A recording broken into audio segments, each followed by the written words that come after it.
Itu pertanyaannya. Tapi begini pada dasarnya, bahwa isu tentang tepat sasaran memang harus terus-menerus kita gulirkan. Kenapa demikian? Dari hasil studi berbagai studi LPM UI misalnya juga itu memang tinggi sekali ketidak tepat sasaran itu lebih dari 40%. Bahwa subsidi itu mestinya ditujukan kepada masyarakat yang tidak mampu. Maka ya memang subsidi energi di APBN tahun 2024 ini meliputi bahwa BBM tertentu itu 25 triliun, LPG 3 kg yang tinggi 87 triliun, dan untuk listrik 70 triliun. Sementara seperti tadi Pertalite itu adalah berupa kompensasi dan sementara ditanggung dulu oleh Pertamina. Jadi, nah itulah persoalannya. Sudah demikian besar, ketidak tepat sasarannya tinggi sekali.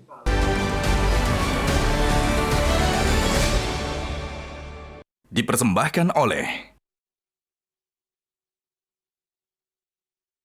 Enggak. Kenapa nih Pak alasannya? Ya kesian aja sama yang lain ya. Kalau saya sih setuju-setuju aja ya, karena memang kalau emang udah pengaturan pemerintah kita nggak bisa ngomong apa-apa juga. Gitu. Ya seenggaknya kan peraturan pemerintah mobil di atas 1.500 cc itu kan nggak boleh minum pertalit kan. Udah mampu beli mobil ngapain beli pertalit? Tempoh lagi di Hot Room, Pak Sugeng, Ketua Komisi 7 DPR RI. Pertanyaannya melalui Zoom. Apakah benar bahwa per 1 September ini pembatasan BBM bersubsidi akan diterapkan oleh pemerintah?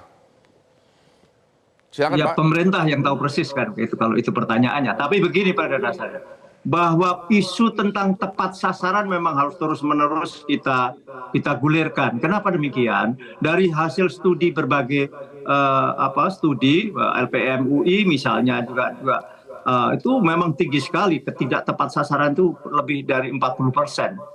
Bahwa subsidi itu mestinya ditujukan kepada masyarakat yang tidak mampu. Maka ya memang subsidi energi di APBN tahun 2024 ini meliputi bahwa BBM tertentu itu 25 triliun, LPG 3 kg yang tinggi 87 triliun, dan untuk listrik 70 triliun. Sementara seperti tadi Pertalite itu adalah berupa kompensasi dan sementara ditanggung dulu oleh Pertamina. Jadi, nah itulah persoalannya. Sudah demikian besar, ketidak tepat sasarannya tinggi sekali. Di LPG 3 kg itu di atas 30% ketidak tepat sasarannya. Di BBM itu lebih parah lagi. Tidak tepat sasaran maksudnya dicuri oleh orang-orang yang tidak berwenang, tidak berhak itu. Iya, betul. Dibeli oleh orang-orang yang tidak berhak. Maka ke depan, kalau kami dalam, ini boleh namanya DPR ya, dari kami melihat bahwa perlunya memang pembatasan kepada siapa. Sudahlah, Pertalite itu hanya untuk motor, misalnya demikian.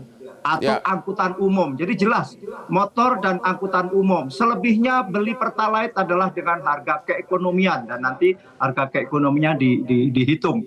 Karena apa? Mau dengan berbagai pendekatan yang ada memang tidak mudah. Idealnya adalah subsidi itu kepada orang, bukan kepada barang. Karena subsidi itu adalah untuk meningkatkan atau mempertahankan kemampuan daya beli masyarakat. Sehingga menyangkut harga BBM ini memang ada 3 faktor yang harus dihitung. Pertama adalah kemampuan daya beli masyarakat. Kedua sudah barang tentu keuangan negara. Dan ketiga jangan diabaikan, yakni adalah BUMN yang mendapat penugasan, yakni adalah Pertamina. Karena semuanya itu ada harganya. Seperti tadi Pertalite misalnya, karena itu dan itu besar volumenya, kurang lebih sampai 31 juta metrik ton, di mana kurang lebih 1 liternya saja subsidi hampir Rp3.000. Bisa kita bayangkan. Itu semua masih ditanggung pemerintah. Ditanggung oleh Pertamina. Nah, dengan demikian kalau melihat kondisi itu maka sudah waktunya kita ini mencari jalan yang terbaik. Bagaimana agar subsidi itu tepat sasaran. Lagi-lagi, subsidi adalah untuk orang, bukan kepada barang. Mestinya demikian.